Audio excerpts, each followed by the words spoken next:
All right, Harken fans, we're here with our good friend and speed team sailor, Bora Gulari. He is now an official two-time world champion in the Moth class, and he's coming right off of that and top 5 in the Melgus 24 Worlds in San Fran. And we're always lucky to have him in Peeville, Wisconsin. So welcome, Bora, to the Harken Fireside Chat. Oh, thank you. It's always a pleasure to be here. We always enjoy when Bora swings by. He has a girlfriend that lives local, so we're fortunate to have these visits also coincide with a little Harken biz as well. Yeah, you got to hide the equipment. We always walk out of here with a few new parts usually. We sometimes check pockets, and sometimes we don't successfully clear everything out of it. Yeah, a lot of pockets. Anyway, awesome news coming from Hawaii, Kaneohe Bay. You guys 80 boats strong, and you came out on top with a lot of hard work. And I know it's not just skill on the water. It's about preparation off the water, and you really put the full package together. So, just congratulations to start out. Thank you. And Harken's really proud to be a part of the program. And anyway, just wanted to kind of feed into a couple things that we've got a lot of questions about from our friends and fan base. You look at the results, and a lot of it. There's so many sort of links between America's Cup refinements and what you did on the Moth too.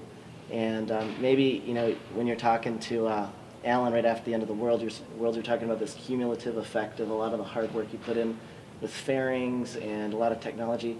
Now that we've got a little bit of time lapse, maybe you can dig a little deeper. Tell us what were the real secrets to the win from a platform perspective.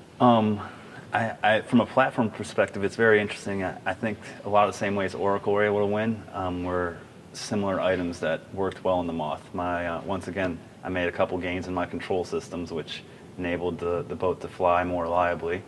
Obviously, you did a lot of stuff with the aero work too. There's a lot of apparent across the boat, and it's what's holding us back at this point. And everything from just making sure you didn't have a round tube flying through the air and just putting fairings and watching all the stuff happen on America's Cup. It kind of was inspiring to just say, this is what we should be doing too, and it really paved the path forward in a way.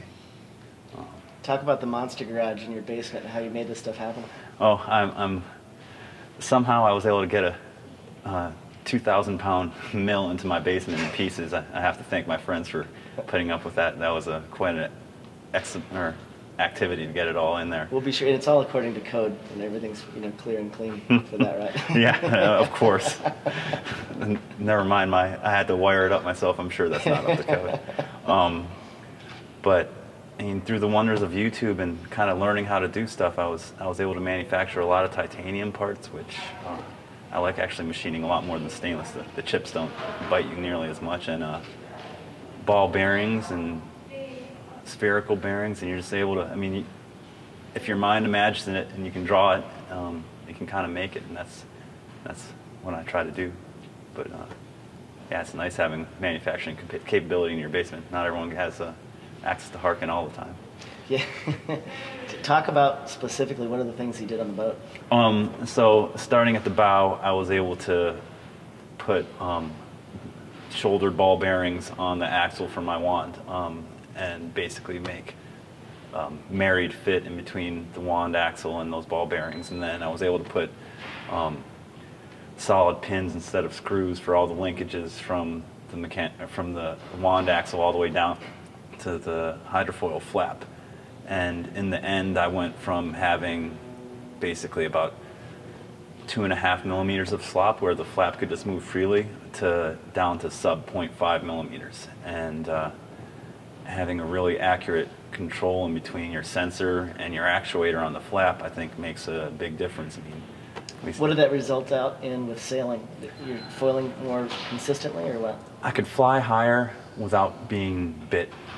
It just took less attention. The boat just behaved better. You could see that in America's Cup stuff.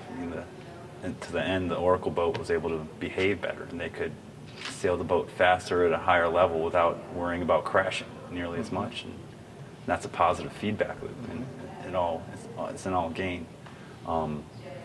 In the rear end of the boat, I also kind of changed how the rudder was attached. Instead of just having bushings, we went to spherical bearings, much like you would on a big boat. And that was another nice performance improvement. Let's talk about big boats for a minute.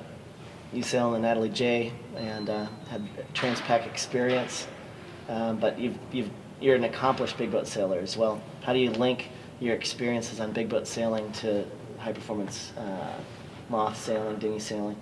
With the big boat, obviously it's a complicated machine. You have everything from electronics to mechanical systems, then everything has to work. I remember, excuse me for interrupting, but I remember meeting you at NEB right when you guys got the Natalie J, and your head was spinning looking at the winch systems and the exactly. disconnects and the... Oh, it was a whole new world to me. Before that, we had unfortunately, we had our products that always confounded me, and that was the first time we actually had a nice Harken winch package that I got to sail on, and it was great. But yeah, I mean, just all the big boat's such a complex thing, and the Moth is obviously a fairly complex little boat, but making sure everything works is important. Like if something's not working properly, you never get to sail to either platform to its full potential. Yeah. Just system control, I think, is one of the lessons learned there. Yeah.